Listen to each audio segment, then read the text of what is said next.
For these core exercise progressions, I'm also going to be using a basic PVC pipe as a self-limiting kind of corrective aid during the core exercises to ensure that if I'm doing these on my own, or if you're doing these with a partner, all right, this provides self-limiting, feedback or a tactile cue to maintain proper alignment and proper posture throughout the core exercises. You could use really anything. If you have your softball glove, you can put it on the athlete's lower back, like I will demonstrate in the video.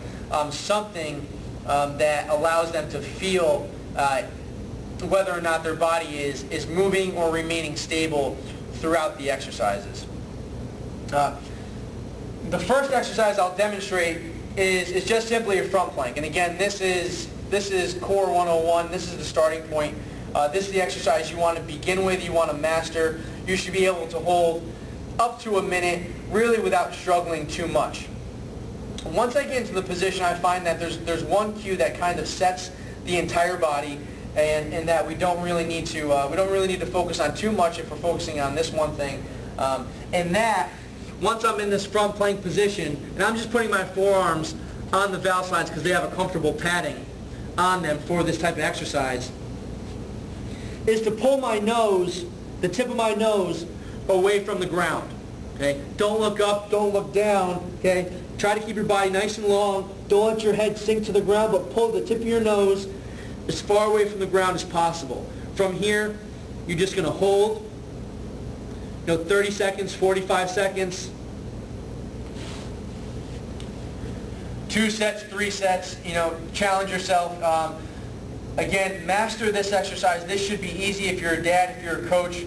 All right, the athlete shouldn't appear to be struggling. Their lower back shouldn't be sinking. Their head shouldn't be sinking towards the ground.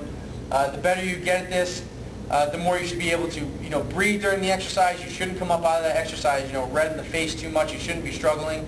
Okay, this is a basic starting point for proper softball core training. The next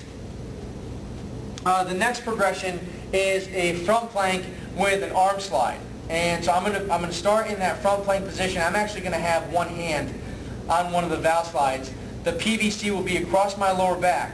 All right. The goal is not to twist and to rotate, or not to shift, because now you're really going to be biasing one side of the torso and challenging that rotary stability, or rotary control is a better word. That's a more digestible word of that lower torso.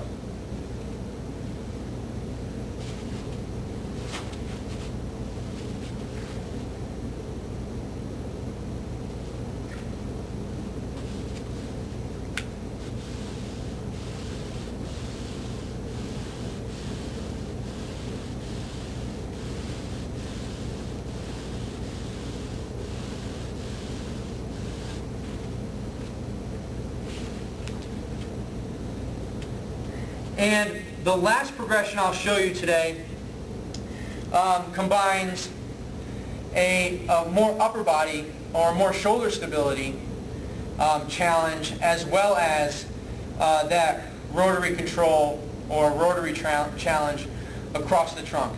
And this is a push-up position hold with arm circles. You're going to get into a push-up position, both hands, or just one hand, depending on the surface you're on the valve slides.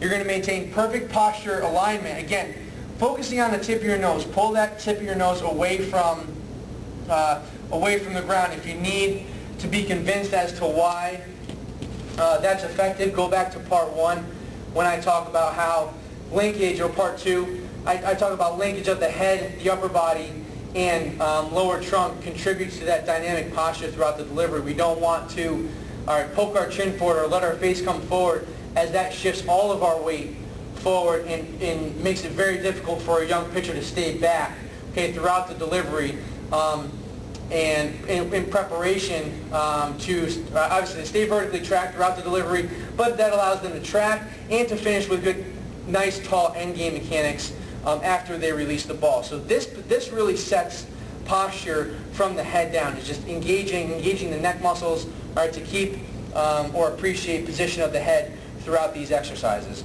Again, this next exercise is a push-up position hold. Okay, with arm circles. Again, I'm going to be using my PVC dowel just to check my position of my lower torso, or check my control, my core control throughout the exercise. If it falls off, okay, or say it falls off with the regression I showed you previously, go back, start with an easier exercise. Don't try to do these exercises just because they're hard, because you feel it more, or you feel like you're more advanced than you feel the exercise challenges you. All right, this is your coach. This is the standard by which you're going to grade yourself during these exercises.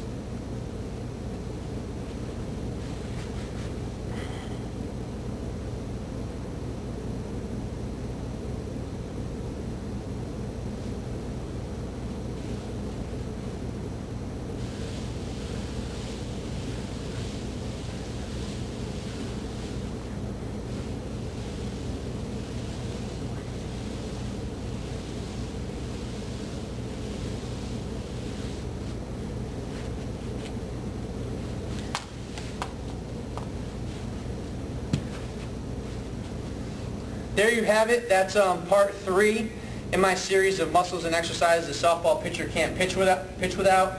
A really brief review. We talked about how at the instant that a pitcher begins to track, the upper body will dissociate away from the lower body, allowing the lower body to complete the drive-through and not turn it into a drag-through. The lower body then reassociates underneath the upper body, and at the instant the stride foot contacts the ground, the lower trunk and pelvis begins to rotate slightly ahead of the upper trunk, creating a stretch across the torso, whose reflex will contribute some extra energy or extra pop into the ball. The capacities that allow a pitcher to do such is not only a really explosive push away from the rubber, but mobility in the upper back and torso, but more importantly, stability and controlling that jar, as I referred to. Begin with those 3 exercises. I'll be giving more and more advanced options, more specific options as I move on. More exercises in which a pitcher's in a more specific softball-specific position. But these are a great place to start. Exercise that you can use at home. Using the valve slides, which you can find on our store. If you have any questions, please feel free to leave a comment. If you feel I'm off base or confusing regarding my language, because I'm going back and forth between fitness language and softball pitching language, please let me know. I'll get back to you, as soon as possible. Or Carly or Phil will definitely chime in to clear up any inconsistencies in the post.